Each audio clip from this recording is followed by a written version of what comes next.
Boards spend a great deal of time discussing strategy, risk, and oversight, yet one of the biggest threats to effective decision making often goes unexamined: the biases directors bring into the boardroom. While bias is usually viewed as something to eliminate, some experts argue that certain biases can actually enhance judgment when properly understood and managed. As boards grapple with AI, cybersecurity, disruption, and other complex challenges, the question is no longer whether bias exists, but how it influences the decisions directors make. In this segment with Liat Ben-Zur, director of Compass Group, Talkspace, and Splashtop Incorporated, and author of The Bias Advantage: How Unconventional Leaders Gain Power in an AI-Driven World, we'll explore how boards can recognize hidden blind spots, leverage experience without becoming trapped by it, and improve the quality of their decision-making in an increasingly uncertain world. Liat, in your book, The Bias Advantage: How Unconventional Leaders Gain Power in an AI-Driven World, you argue that bias can actually become an advantage rather than simply a flaw to eliminate. In the boardroom, how can directors recognize when bias is distorting decision making versus when it may actually reflect useful experience or pattern recognition? Yeah, bias and pattern recognition often come from the same place, which is experience. And I'm not arguing that bias is good. I'm saying that experience shapes what we notice. So a director that's maybe been through 5 downturns may see risk faster than everyone else. And that's useful.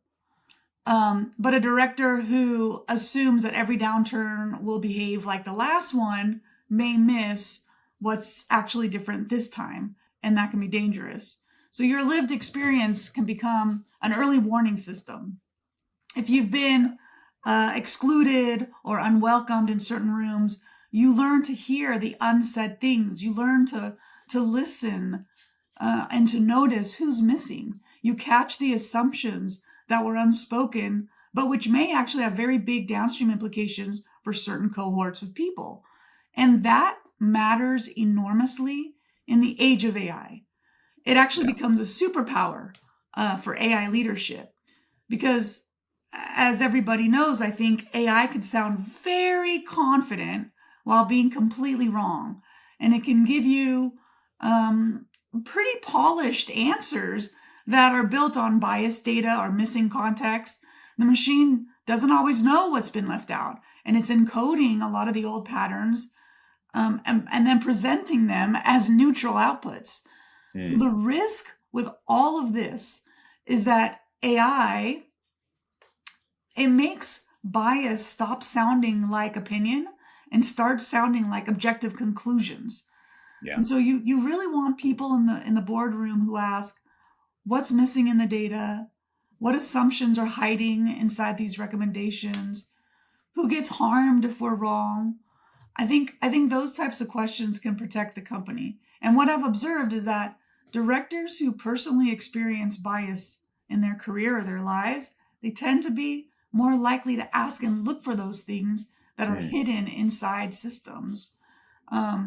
And so I think the advantage is not bias. The advantage is bias detection. Boards are increasingly being asked to oversee AI, cyber risk, and major transformations while making decisions with incomplete information. What are the most dangerous cognitive biases directors should watch for during high-pressure decisions, and what practical steps can boards take to counteract them? The biggest danger I see is what I call certainty moving faster than learning. So leadership boards, leadership teams and boards, we've all been trained on how to sound calm, during big disruptions, present a sense of control, if you will, whether it's a cyber incident that unfolds in real time or a massive AI investment that's not paying off or for a competitor that's changing the market overnight. Like the board wants to see a plan and management wants to project a sense of control. But I think that overconfidence can become dangerous when facts are moving so fast like they do in the age of AI.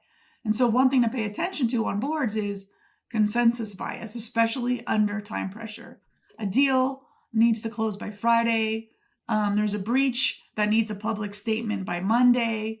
Directors that maybe would normally push back in your regular quarterly review sessions, you're noticing that they suddenly are nodding approvals through the most consequential decisions of the year, just because there's this pressure, this time pressure. The calendar is making dissent feel almost rude. And so the most dangerous trap at these high pressure moments is this rush for comfort, because we're craving safety. We quickly align with the loudest or most confident voice in the room. And in those pressure moments, speed feels like strategy. Yeah. But I think consensus bias is dangerous. You got to just break the spell of agreement. That's the only way you're going to see like the potential cliffs. The second bias I observe a lot is what I call authority dressed up as objectivity. This might be like the AI dashboard or the McKinsey deck or the cyber report from the firm with some big logo. It's almost like once a number has been laundered through enough credentials, the directors stop asking how it was made. Like, imagine a courtroom where nobody examines the expert witness, right? And then the third bias I think about is distance bias, because as board members, we're seeing the world through these board materials, and they're very polished decks, and you end up seeing a bunch of like aggregated metrics, very clean summaries. But again, like AI, cyber, these transformation risks, they show up in very messy places. Customer complaints, employee workarounds, some edge case or adoption failure, like operational friction somewhere. And it can be dangerous when boards get too far away from where these risks are showing up. And don't get me wrong, I'm not suggesting that boards need to become a technical team or get into the pants of leadership. That's not the job. But boards need to become much better at asking the questions that keep technology, strategy, and accountability tied together. And they need people in the room with that contextual judgment, if you will. I think AI really raises the premium on human judgment because everything is moving and changing so fast. So the more powerful these machines become, the more disciplined the humans around the table have to become. Many boards pride themselves on having experienced directors with strong industry backgrounds. But how can deep expertise itself become a source of blind spots or what you call uniqueness bias, particularly when industries are being disrupted?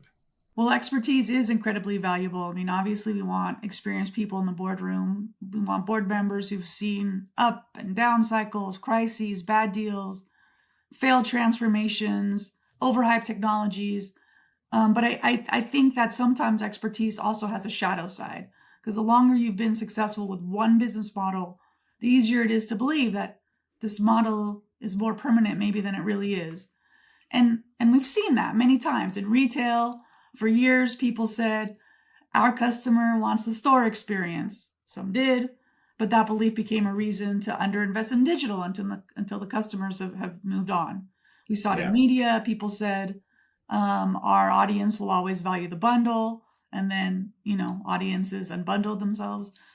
We saw it in education and healthcare and finance and software. Like every industry has this version of we are different. Yeah. And I do think, there is some truth to that, by the way, like regulation matters, customer trust matters, business models can be unique, but we are different can be a very elegant way of saying we do not want to re-question what made us successful. And that's what I mean by uniqueness bias. Uniqueness bias is when a company mistakes its constraints for immunity. And I think expertise and experience, they're very important, but they're most powerful when they stay curious. And in a disrupted market, if you hear that would never happen here, to me, that's often kind of the first warning sign to ask more questions. If a board wanted to improve the quality of its decision making over the next 12 months, what are 2 or 3 concrete habits or processes you would recommend implementing immediately? I would recommend 3 pretty simple habits. First is an assumption check before every major decision. Whether you're approving a big AI investment, an acquisition, a cyber plan, any transformation, just pause and ask, what are we assuming? Are we assuming customers are going to adopt this? Are we assuming employees will use it? Are we assuming the vendor is safe? Are we assuming cost stays controlled? Are we assuming the technology will work as promised? Because what I've noticed is that most bad decisions don't come from like one bad fact or one mistake. They come from a stack of assumptions that nobody explicitly named or listed. Yeah. So just like naming those assumptions, it's amazing how many new doors will open when you realize there are these stacked assumptions in your decision that you're not comfortable with. Yeah. So start there. Second is make dissent normal on your board. Because if the first real challenge comes during a crisis, dissent is going to feel very personal. It'll be tough. And the board has to practice disagreement when the stakes are lower. And that way it can handle disagreement when the stakes are high. So I write about this in my book, but I would rotate a director whose job is to officially pressure test recommendations. And I would also ask management, like, who disagrees with this plan? What are they worried about? What are some of their concerns? I am a very big believer that healthy and respectful dissent is a safety mechanism on boards. And then third, I just spend more time looking around corners because I do know that boards are very good at reviewing what's already happened, the financials, the reports, the operating metrics, and all those things matter. But the danger signs often show up before you see it in those reports and the numbers. So really asking those forward-looking questions around like, how are our customers' behaviors shifting with AI, with TikTok, with whatever? Maybe a new AI tool changes the cost structure of your supply chain. Maybe your sales process is being disrupted because customers are not leaning into our long-standing relationships as much as they used to because now they're using these AI tools to review bids agentically. Yeah. Maybe a competitor is starting to serve the same need through a completely different model or tool. So, once a quarter, once every other quarter, I would have the board ask, what are we learning that has not fully shown up in the numbers yet?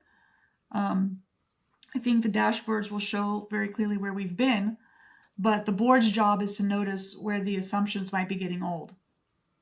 And honestly, this connects to the bigger argument in my book, The Bias Advantage, which will be coming out in August this year. Oh, great. The book is all about leadership and how that's changing in the AI era. Because we used to reward leaders for sounding certain and fitting these expected patterns of authority. But AI changes what good leadership looks like completely. With AI, I think answers are a dime a dozen. There's no lack of expertise on almost any topic. And so the leaders who matter now are the ones who know when to question the machine, see what's missing in the data, recognize what workflows can be redesigned, and spot the old assumptions hiding inside new systems. That's the leadership shift I think we're talking about today, and that's what I'm writing about.